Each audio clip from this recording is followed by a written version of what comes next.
அதெல்லாம் அவன் எப்பயோ மறந்திருப்பான். அவ்வளவு க்ரௌட்ல என்ன நினைப்பு வச்சிருப்பானாக்கும். உனக்கு தெரியாதாமோ, நல்ல பாம்பை அடிச்சு விட கூடாதாம். இல்லாட்டி நம்மளை கடிக்காம விடாது. நல்ல பாம்பு மாதிரி தான் அவங்களும். போங்கம்மா. சிரிப்புடன் தொலைக்காட்சியிலும் செய்தித்தாள்களிலும் மார்க்கெட்டில் நடந்த சம்பவங்களையே பக்கம் பக்கமாக பளிச்சிட்டது. ஊரடங்கு உத்தரவில் அந்த ஏரியாவே வெறிச்சோடி கிடந்தது. ஆமோ, வா, என்னோடவே உன்னைய ஷர்மிளா விட்டுட்டு போறேன். ஷீலாவும் ஷர்மி வீட்டுக்கு வருவா. அவங்களோட சேர்ந்து நீயும் காலேஜுக்கு போயிட்டு வா. வரும்போது நீ அவங்க வீட்லயே இரு. உன்னைய நான் பிக்கப் பண்ணிக்கிறேன். அம்மா. சலங்கையின் சிதறலாய் சிரிப்பொலி அவளிடமிருந்து. நான் என்ன எல்கேஜி குழந்தையா கையை பிடிச்சு கூட்டிட்டு போறதுக்கு? வெளியே 1000 நடக்கும். அதுக்காக நாம ரோட்ல நடக்காம வீட்டுக்குள்ளேயே அடைஞ்சா கிடக்க முடியும்? நீங்கெல்லாம் வெளியே போயிட்டு வரலையாம்மா? நான் வேற, நீ வேற. அம்மா சொன்னா புரிஞ்சுக்கோ.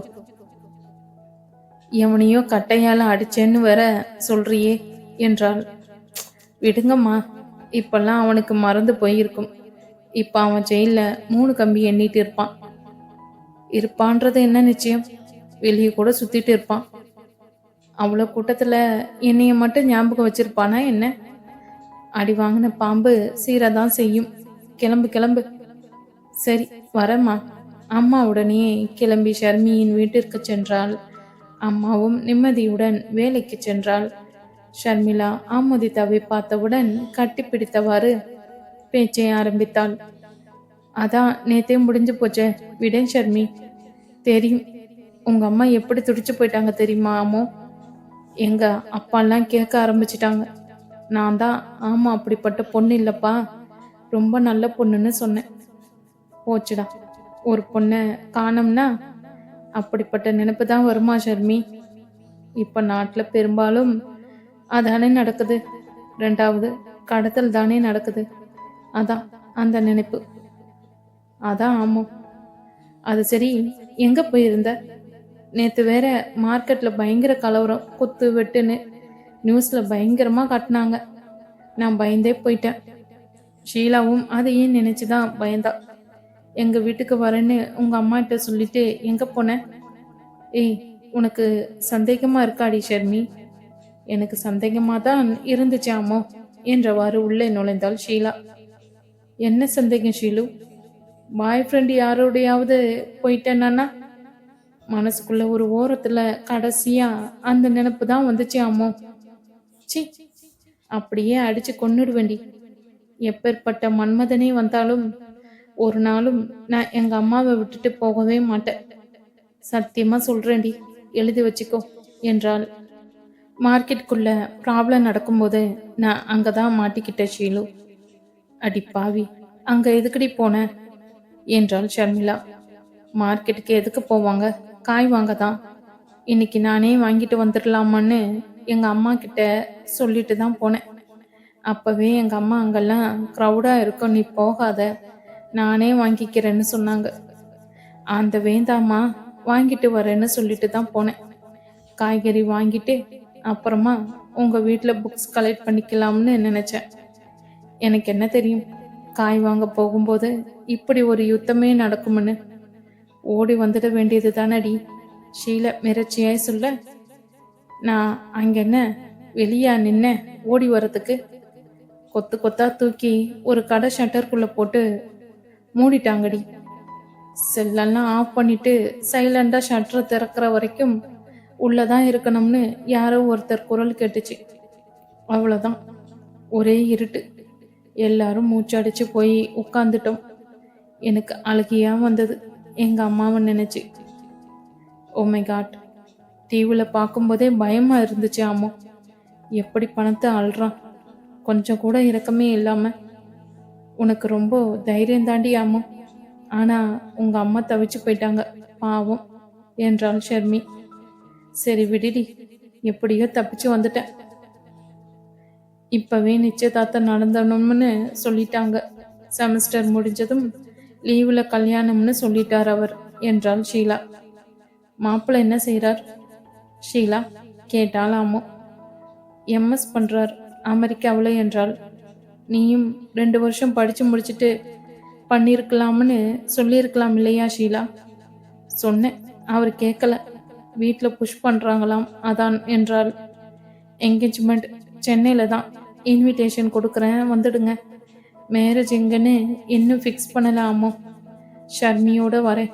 உங்க அம்மாவையும் அழைச்சிட்டு வரணும் அம்மோ. அம்மாவுக்கு லீவுனா கண்டிப்பா அழைச்சிட்டு வரேன் ஷீலு. சரி, ரொம்ப இப்பவே ட்ரீமில் இருக்காதடி. செமஸ்டர்ல எல்லாத்தையும் கிளியர் பண்ணு. ஹரியர் வச்சிடாதடி. ஹரியரோட ஆத்துக்காரரையும் கைப்பிடிச்சான்னு பட்டம் கிடைக்கும். சி, சும்மா இருங்கடி. கிளாஸ்ல போய் எல்லார்கிட்டையும் சொல்லி சொதப்பிடாதீங்கடி. எப்படியோ தெரிஞ்சுதானே ஆகும் என்றாள் ஷர்மி. அப்ப பார்த்துக்கலாம். இப்பவே சொன்னா என்னைய எல்லோரும் ஒரு வழி பண்ணிடுவாங்க. சரி சரி, பயப்படாத. யாருக்கிட்டையும் நாங்க சொல்லல. அதுக்காக உன்னோட உட்பிக்கிட்ட எங்களை போட்டு கொடுத்துடாதடி. ஷர்மி சொல்லி கிண்டல் செய்தாள். மறுவாரமே கல்லூரியில் 3 நாட்கள் சேர்ந்து வந்த விடுமுறையில் ஷீலாவின் என்கேஜ்மெண்ட் நடந்தது.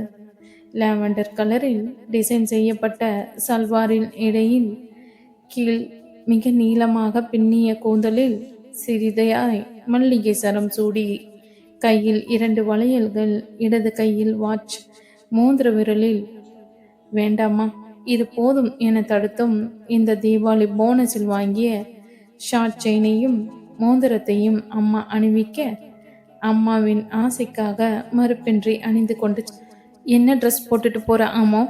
முதல் நாளே ஷர்மி கேட்க, ஆஸ் யூஷுவல் தான். தீபாவளி ட்ரெஸ் சல்வார் இருக்கு, அதில் தான் வருவேன். நான் ஜீன்ஸ் டிஷர்ட்டில் வரப்போகிறேன். எப்படியோ ட்ரெஸ்ஸில் வாடி அம்மா. ட்ரெஸ்ஸோட வந்தா சரி. ஏய், என்ன கிண்டலா? பின்ன ஜீன்ஸ் டிஷர்ட்டுன்னு அனௌன்ஸ் பண்ணுறியடி ஷர்மி. கல்யாணம் ஷீலாவுக்கு, உனக்கு இல்லடி என்றாள் ஆமோதித்தா. சற்று முன்பே ஆமோ சென்று விட்டாள். 1/2 மணி நேரம் கழித்து ஷர்மிளா பட்டுப்புடவையில் பாப்கட்டை மலர் சூடிய சடையாக மாற்றி சிரித்தபடி வந்தாள். ஜீன்ஸ் ஷர்ட் என்னாச்சுங்க மேடம்? ஆமோ நக்கலாய் கேட்க, எங்க அம்மா மரியாதையா சாரியில் போடின்னு சொல்லிட்டாங்க, அதான் இந்த அம்மன் வேஷம் என செலுத்து கொண்டாள். மேடம் இன்னும் மேடைக்கு வரலையா என்றாள் ஷர்மிளா. பியூட்டி பார்லரில் அம்மனி உட்கார்ந்துருந்தா 1/2 மணி நேரம் ஆகுமாம். மாப்பிள்ளைய பாத்தியா அம்மோ? இன்னும் மேடைக்கே வரலையே. ஃபங்க்ஷன் ஆரம்பிக்கும் போது வருவார், அப்ப பார்க்கணும் ஷர்மி.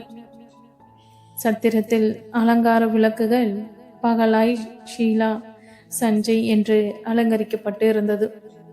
மின்னி சிரித்தது.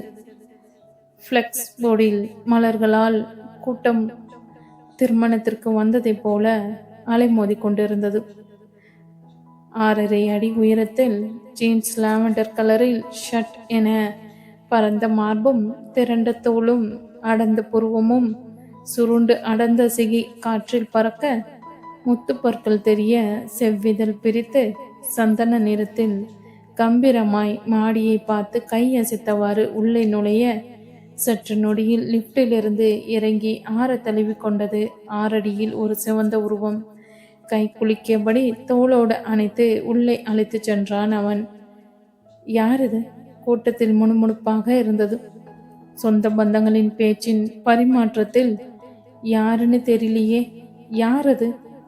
கண்களில் கூசிய வெளிச்சத்தை நெற்றி பொட்டில் உள்ளங்கையை மறைத்தபடி ஏறிட, சற்று நேரத்தில் கீழே இருவரும் கட்டி தழுவி ஆலிங்கனம் செய்தபடி மேலே மீண்டும் அழைத்து சென்றவனை மேலே நோக்கியில் சரியாக 6 அடி வேங்கையின் கண்களும் ஒரே பார்வையில். சட்டென்று கீழே நோக்கையில் அதே 6 அடி ஜீன்ஸ் ஷர்ட் மேலே நோக்க, அண்ணனும் நோக்கினான், அவளும் நோக்கினாள். அங்கே கம்பனின் வரிகளே மேம்படுத்தப்பட்டு கொண்டிருந்தது. யாரடி ஷர்மி? தெரியலையே, கேட்கலாமாமோ? சி, சும்மா இரு. என்கேஜ்மெண்ட்டுக்கு வந்தவங்க யாராவது இருப்பாங்க, நமக்கு என்ன? ஆமாம். என்னடி, உன்னையே பார்க்கறார். உனக்கு எப்படி தெரியும்? நான் பார்த்தேன், அதான். நீ எதுக்கு பார்த்த? அட, யாருன்னு தெரிஞ்சுக்க தான். ஷீலுவோட ஹஸ்பண்டா இருக்குமோன்னு தான் பார்த்தேன். அவரை விட அழகா ஸ்மார்ட்டா அவர்கிட்ட ஹேண்ட்ஷேக் கொடுத்துட்டு இருக்காரே, வா, ரொம்ப ஹேண்ட்ஸமா இருக்கார். இதுல ரெண்டு யாராவது ஒருத்தர் தான் ஷீலுவோட ஹஸ்பண்டா இருந்தாகணும் என்ற ஷர்மி, மேலே பாரண்டி அம்மோ, அவர் உன்னையே தான் பார்த்து சிரிச்சு பக்கத்துல இருக்கிறவர்கிட்ட ஏதோ பேசுறார். Shut up Sharmi, come and sit down Sharmi. 1000 பேர் வருவாங்க போவாங்க, உன்னையே பார்த்து சிரிக்கிறார் பேசுறாருன்னு என்னடி பேச்சு பேசுற? அசிங்கமா இருக்கு. அவங்க 2 பேரையுமே தெரியாது. அந்த கதை நமக்கு எதுக்கு? ஷீலா மேடைக்கு வந்ததும் கிஃப்டை கொடுத்துட்டு கிளம்பலாம் ஷர்மி, எங்க அம்மா தேடுவாங்க என்றாள் அம்மா. ஹாய் கையசைத்தபடி மேடைக்கு வந்த ஷீலா ஆமோவையும் ஷர்மிளாவையும் மேடைக்கு அழைக்க, நாங்க இங்கேயே இருக்கோம் கைசாடையில் இருவரும் கூற, அவள் கெஞ்ச, ஏ ஆமோ, அங்க பாரு, மேடையில நாம பார்த்த அதே 2 ஹீரோஸ் என்றாள் ஷர்மி. கை நீட்டி பேசாத ஷர்மி, ஷீலு நம்மளை கூப்பிட்றாட்ரி. நான் வரல, நீ போ ஷர்மி. 2 பேரையுமே கூப்பிட்றாமோ, இதுவும் நல்ல சான்ஸ் தான். வா, நாம 2 பேரும் போய் கிஃப்டை கொடுத்துட்டு வந்துடலாம் என்றாள். இப்போ நான் ஷீலுக்கிட்ட கேட்டுடுவேன் நைஸா, உன்னோட ஆள் யாருன்னு என்றாள் ஷர்மிளா.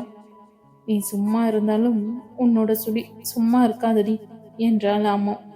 மேடைக்கு சென்று, காங்கிராட் ஷீலு. தான் வரைந்த தஞ்சாவூர் ஓவியத்தை ஷீலாவின் கையில் கொடுத்தாள் அம்மோ. தேங்க்யூ அம்மோ. ஏ அம்மோ, என் பக்கத்தில் இரு, ஷர்மியும் வரட்டும், அப்புறமா போகலாமே. யாருடா விஜய் இந்த பொண்ணு? தேவதை மாதிரி எவ்வளவு அழகா இருக்கா. ரொம்ப அமைதியான பொண்ணு இருக்கும் போல என்றான். என்னடா பர்டிகுலரா விசாரிக்கிற? Any special? சும்மா இருடா, யாருன்னு கேட்டா தப்பா? எனக்கு தெரியாதுப்பா, இரு, ஷீலா வரட்டும் கேட்கலாம். மேடையில் ஏறி வரும்போதே இருவரும் பேசிக்கொண்டே வர,